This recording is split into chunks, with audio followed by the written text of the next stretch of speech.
ছোটবেলায় যখন মামার বাড়ি ঘুরতে যেতাম, তখন ট্রেনের জানালা দিয়ে এই ভগ্নপ্রায় সৌধটাকে দেখতে দেখতে যেতাম।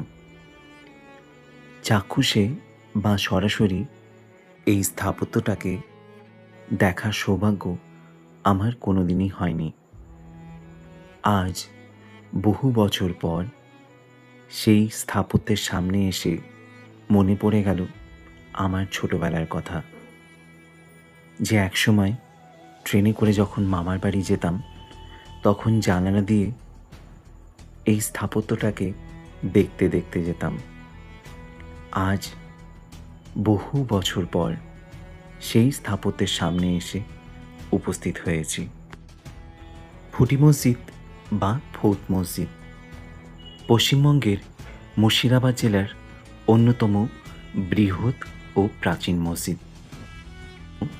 ফতি মসজিদটি কুমারপুর অঞ্চলে হাজারদুয়ারি প্রাসাদ থেকে 1 কিলোমিটার দূরে ও কাটরা মসজিদের ঢিলছোড়া দূরত্বে রয়েছে। এই মসজিদটি প্রায় কাটরা মসজিদের অনুকরণে বানানো হয়েছিল। নবাব মুর্শিদ কুলি খানের নাতি সরফরাজ খান এই অসমাপ্ত স্থাপত্যটি নির্মাণ করেছিলেন। গিরিয়ার যুদ্ধে তার আকস্মিক হত্যাকাণ্ডের পর নির্মাণ কাজ বন্ধ হয়ে যায়। চারপাশে এক অনাবৃত মাঠের মধ্যে মসজিদটি আজ পর্যন্ত পরিত্যক্ত ও অবহেলিত অবস্থায় পড়ে আছে। সরফরাজ খান নাকি এক রাত্রিতেই এই বিশাল মসজিদটি বানানোর চেষ্টা করেছিলেন। এই মসজিদটি প্রায় 2.5 মিটার উঁচু একটি ভিত্তির উপর নির্মিত হয়েছিল। এটা হলো মসজিদের দক্ষিণ দিকের প্রবেশদ্বার, আর ডান দিকে মিনারের ওঠার সিঁড়ি। গোটা মসজিদের 4 কোণায় এমন 4টি মিনার ছিল।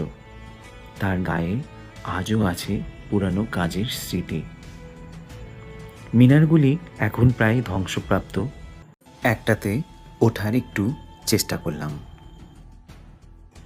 খুবই বিপজ্জনক। যারা এই মসজিদটি দেখতে আসবেন তারা এই প্রচেষ্টাটা যাতে না করুন, সেটাই আমি সাজেস্ট করব। কারণ 300 বছরের পুরানো একটা চুন সুরকি দিয়ে গাঁথা ইমারত তো। মসজিদটির দৈর্ঘ্য 44 মিটার, প্রস্থ 12 মিটার ও উচ্চতা 13 মিটার। মসজিদটিতে প্রবেশের 5টি পথ রয়েছে।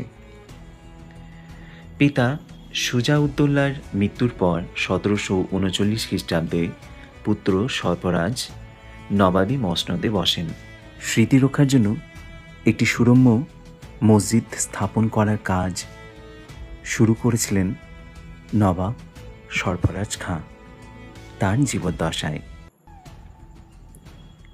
কিন্তু যুদ্ধবিগ্রহে জড়িয়ে পড়ায় কাজটি সম্পূর্ণ হয়ে ওঠেনি। নবাবের মৃত্যুর সঙ্গে সঙ্গে তার স্বাদের কীর্তি সৌধ নির্মাণের কাজ অসম্পূর্ণ রয়ে গিয়েছিল।